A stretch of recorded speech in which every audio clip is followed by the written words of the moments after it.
আমি বাড়িধারা পার্কের পার্ক দিয়ে যাচ্ছিলাম, দেখলাম বাড়িধারা পার্কে সবাই ব্যায়াম করতেছে, সবাই দৌড়াচ্ছে, নারী পুরুষ যুবক বৃদ্ধ সবাই দৌড়াচ্ছে। তো আমি ভাবলাম এটাই নিয়ম, এটা মানতে হবে। এমন সময় একটা সোসাইটি পুলিশের গায়ে আসতেছিল, আমিও দৌড় দিছি। আমি রিক্সায় ছিলাম।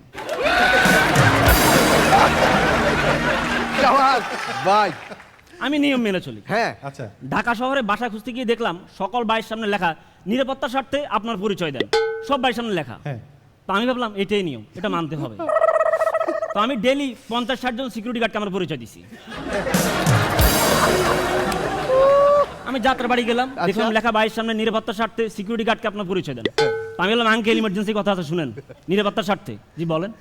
আমার নাম জাহিদ, আমার বাবার নাম শাহাবুদ্দিন, আমার মায়ের নাম মরিয়ম। এগুলি বলতেছেন কেন? আমি বললাম আঙ্কেল এখানে লেখা আছে নিরাপত্তার স্বার্থে সিকিউরিটি গার্ডকে আপনার পরিচয় দেন। তো আমি তো সিকিউরিটি গার্ড না, আমি বাড়ির মালিক।